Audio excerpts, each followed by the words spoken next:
ಮಂಡ್ಯದಲ್ಲಿ ತಮ್ಮ ವಿರುದ್ಧ FIR ಆಗಿರುವಂತದ್ದು ಪ್ರಚೋದನಕಾರಿ ಭಾಷಣ ಅಂತೇಳಿ ನೋಡಿ.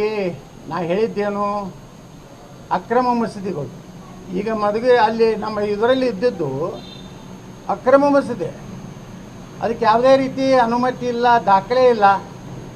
ಇಂಥ ಇದರಿಂದ ಮಸೀದಿಯಿಂದ ಕಲ್ಲುಗಳನ್ನು ಒಗೆದು ಗುಂಡಾಗಿರಿ ಮಾಡೋದು ಮಾಡ್ತಿದ್ರೆ, ಇಂಥ ಅಕ್ರಮ ಕಟ್ಟಡಗಳಲ್ಲಿ ಇಂಥ ಚಟುವಟಿಕೆ ನಡೆದ್ರೆ ಸರ್ಕಾರ ಏನಕ್ಕೆ ಮಾಡ್ತಾಯಿದ್ರು? ಕತ್ತೆ ಕಾಯ್ತಾ ಇತ್ತಾ?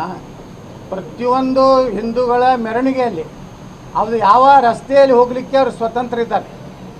ಯಾವ ರಸ್ತೆಯಲ್ಲಿ ಮಸೀದಿಗಳು ಬರ್ತಾವೆ ಇನ್ಮೇಲೆ ಪ್ರತಿಯೊಂದು ಮಸೀದಿಯಲ್ಲಿ ಪೂರ್ವಭಾವಿಯಾಗಿ ಅದನ್ನೆಲ್ಲ ಚೆಕ್ ಮಾಡಬೇಕು. ಮಸೀದಿಯಲ್ಲಿ ಕಲ್ಲಿಟ್ಟಿದ್ದಾರೋ, ಶಸ್ತ್ರಾಸ್ತ್ರ ಇಟ್ಟಿದ್ದಾರೋ, ಮತ್ತು ಅಲ್ಲಿರುವಂಥ ಮೌಲ್ವಿ ಏನದಾನೆ ಅವ್ನು ಜವಾಬ್ದಾರಿ ಮಾಡಬೇಕು. ಒಂದೇ ನಿನ್ನ ಮಸೀದಿಯಿಂದ ಕಲ್ಲು ಬಂದರೆ ನಾವು ಕಠಿಣ ಶಿಕ್ಷೆ ತೊಗೋತೀವಿ ಅನ್ನೋಂಥದ್ದು ಅವ್ರಿಗೆ ಎಚ್ಚರಿಕೆ ಕೊಡದೇ ಇದ್ದರೆ, ಇವತ್ತು ಮಸೀದಿಗಳೇನಾಗ್ಯಾವು, ಅಲ್ಲಿ ಶಸ್ತ್ರಾಸ್ತ್ರಗಳನ್ನು ಇಡುವಂಥ ಕೇಂದ್ರಗಳಾಗ್ಯಾವು, ಕಲ್ಲುಗಳನ್ನು ಸಂಗ್ರಹ ಮಾಡಿರುವಂಥ ಕೇಂದ್ರಗಳಾಗ್ಯಾವು.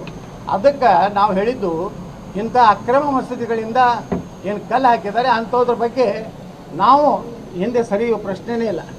ನಾಳೆ ರಾಜ್ಯ ಸರ್ಕಾರಕ್ಕೂ ಪತ್ರ ಬರಿತೀನಿ, ಇಂಥ ಅಕ್ರಮ ಮಸೀದಿಯನ್ನು ಕಡಿಗೆ ಹಾಕಬೇಕು ಮತ್ತು ಹಿಂದೂಗಳ ರಕ್ಷಣೆ ಕೊಡಬೇಕು. ಒಂದು ವೇಳೆ ಆ ಅಕ್ರಮವಾದಂಥ ಮಸೀದಿಯನ್ನು ಕೆಡೋದೇ ಇದ್ದರೆ ಮುಂದೆ ನಾವು ಹೋರಾಟವನ್ನು ಮಾಡುವಂಥ ಅನಿವಾರ್ಯತೆ ಬರ್ತದೆ. ನೀವು ಎಷ್ಟು ಬೇಕಾದಷ್ಟು ಕೇಸ್ ಹಾಕಿ, ಈಗಾಗಲೇ 70 ಕೇಸ್ ಹಾಕಿದ್ದೀರಿ, ಇದು 71ನೇ ಕೇಸ್ ಆಗ್ತದೆ ಅಷ್ಟೇ. ನಾನು ಯಾವುದೇ ಸಂದರ್ಭದಲ್ಲಿ ಕೇಸ್ ವಾಪಸ್ ತಗೋರಿತ್ತೇಳಿ ಸಿದ್ದರಾಮಯ್ಯ ಸರ್ಕಾರಕ್ಕೆ ಕೈ ಮುಗಿದು ಕೇಳ್ಬೋದು. ತಪಾಸಣೆ ಬಗ್ಗೆ ಮಾತನಾಡಿದ್ರಿ, ಮಸೀದಿಗಳಲ್ಲಿ ತಪಾಸಣೆ ಮಾಡುವಂತ ಪರಿಸ್ಥಿತಿ ರಾಜ್ಯದಲ್ಲಿ ದೇಶದಲ್ಲಿ ಬಂದಿದೆ. ಮತ್ತೆ ಮಾಡುತ್ತಾ ಅಂತ ಸರ್ಕಾರ ಮಾಡಲೇಬೇಕು. ಮಾಡದೇ ಇದ್ರೆ ಕಲ್ಲು ಎಲ್ಲಿ ಗೊತ್ತು? ಅಷ್ಟು ಕಲ್ಲು ಒಗೆಯುವಂಥ ಕಲ್ಲುಗಳು ಎಲ್ಲಿ ಬಂತಾವು? ಯಾವ್ದಾದ್ರು ಹಿಂದೂ ದೇವಸ್ಥಾನದಾಗ ಎಲ್ಲೇ ಕಲ್ಲು ಸಿಗ್ತದ? ಒಂದು ಹಿಂದೂ ದೇವಸ್ಥಾನ ನನಗೆ ಹೇಳ್ರಿ, ಕರ್ನಾಟಕ ಅಲ್ಲ ಇಡೀ ದೇಶದಲ್ಲಿ ದೇವಸ್ಥಾನಗಳ ಮೇಲೆ ನಿತ್ಯ ಯಾವ್ದಾದ್ರು ಕಲ್ಲು ಒಗೆದು ಒಂದು ಉದಾಹರಣೆ ಹೇಳ್ರಿ. ಇವತ್ತು ಇಡೀ ದೇಶದಲ್ಲಿ ಏನೇ ನಡೆದ್ರು ಇಂಥ ಚಟುವಟಿಕೆ ಮಸೀದಿಗಳ ಮೇಲೆ ಕಲ್ಲಿಟ್ಟುಕೊಂಡೇ, ಮಸೂದಿಗಳಿಂದ ಶಸ್ತ್ರಾಸ್ತ್ರ. ಇವತ್ತು ಶಿವಮೊಗ್ಗದಲ್ಲಿ ಇಷ್ಟು ಅಕ್ರಮವಾದ ಶಸ್ತ್ರಾಸ್ತ್ರ ಇದ್ದಾವೆ. ಆದರೆ ನಮ್ಮ ಸರ್ಕಾರನೇ ಇತ್ತು, ಯಡಿಯೂರಪ್ಪ ಸರ್ಕಾರ, ಶಿವಮೊಗ್ಗ ಜಿಲ್ಲೆ ಪುಣ್ಯಾತ್ಮ ಏನೂ ಮಾಡಲಿಲ್ಲ. ಬರೀ ಕಠಿಣ ಕ್ರಮ ಕೈಗೊಳ್ತೀನಿ ಅನ್ನೋಂಥ ಒಬ್ಬ ಮಂತ್ರಿ ಮಾಡಿದ್ದೆ, ಗೃಹ ಮಂತ್ರಿ. ಆ ಕಠಿಣ ಕ್ರಮ ಕೈಗೊಳ್ತೀನಿ ಅಂದಿದ್ದಕ್ಕೆ BJP ಸತ್ಯನಾಶ ಆಯ್ತು ಕರ್ನಾಟಕ. ಮತ್ತು ಅವ್ರ ಮಗನಿಗೆ ಕೈ ಕೊಟ್ಟಾರೆ. ಅಂದರೆ ಇವರಿಗೆ ಬರೀ ಚುನಾವಣೆಯಲ್ಲಿ ಮಾತ್ರ ಹಿಂದುತ್ವ ಬೇಕು. ಚುನಾವಣೆ ಆದಮೇಲೆ ಅವ್ರ ತಂದೆ ತಾಯಿ ಮಕ್ಕಳು ನಾವು ಎಲ್ಲರಿಂದ ಸಮಾನತೆ ನೋಡ್ತೀನಿ ಅಂತ ಹೇಳ್ಕೊಂಡು ಬಂದಿದ್ದರೆ BJPಗೆ 60 ಸೀಟಿಗೆ ಬರಲಿಕ್ಕೆ ಇವರ ಒಂದು ಕಠಿಣ ಕ್ರಮನೇ ಕಾರಣ. ರಾಜ್ಯ ಸರ್ಕಾರ ಅವ್ರ ಮೇಲೆ ಯಾವುದೇ ರೀತಿಯಾದ ಕ್ರಮ ಕೈಗೊಳ್ತಾ ಇಲ್ಲ.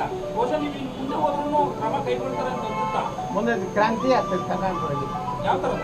ಯಾವ ಥರ ನೇಪಾಳ ಮಾದರಿ ಜನರು ಸಾಕಾಗೈತ್ರಿ ಭ್ರಷ್ಟಾಚಾರ. ಇವರು ಕೋಟಿಗಟ್ಟಲೆ ಡ್ಯೂಟಿ ಮಾಡ್ತಾ ಇದ್ದಾರೆ.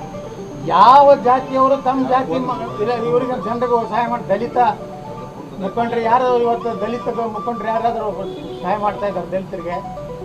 ಇವ್ರ ಮಕ್ಕಳು, ಇವ್ರ ಮೊಮ್ಮಕ್ಕಳು ಇವರೇ ಸಾವಿರಾರು ಕೋಟಿ ಕಳಿಸ್ತಾರೆ. ಯಾರು ಲಿಂಗಾಯತ, ಇವತ್ತು ಲಿಂಗಾಯತರ ಹೆಸರು ಹೇಳ್ಕೊಂಡು ಬಂದಂಥ ಯಡಿಯೂರಪ್ಪ ಯಾರಿಗಾದರೂ ಲಿಂಗಾಯತ ಸಮುದಾಯ ಏನು ಮಾಡಿದ್ದಾರೆ? ಒಕ್ಕಲಿಗರ ಹೆಸರು ಮಾಡ್ಕೊಂಡಂಥ DK ಶಿವಕುಮಾರ್ ಏನಾರು ಮಾಡಿದ್ದಾರೆ?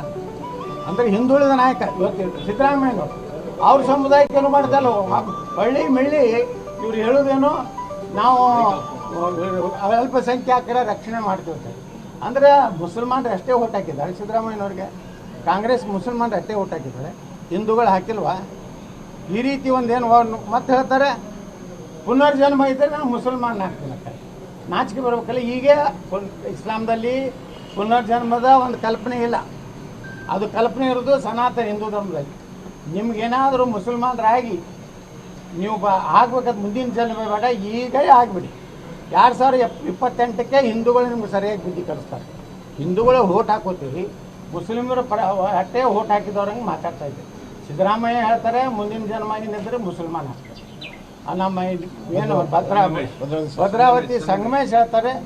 ಅಂದರೆ ಈ ಹಿಂದೂಗಳ ಓಟಿಗೆ ಬೆಲೆನೇ ಇಲ್ಲ, ಕೇವಲ ಮುಸ್ಲಿಮರಿಂದ ಆರಿಸ್ಬೋದು ಅಂತ ಏನು ಸಂದೇಶ ಕೊಡ್ತಾ ಇದ್ದಾರೆ. ಇದು 2028ಕ್ಕೆ ಕರ್ನಾಟಕದಲ್ಲಿ ಎಲ್ಲ ಹಿಂದೂಗಳು ಈ ಒಂದು ವ್ಯವಸ್ಥೆಯಿಂದ ಬುದ್ಧಿ ಕಲಿಸುವಂಥ ಕಾಲ. ಸಾಕಷ್ಟು ಜನ ವ್ಯಕ್ತ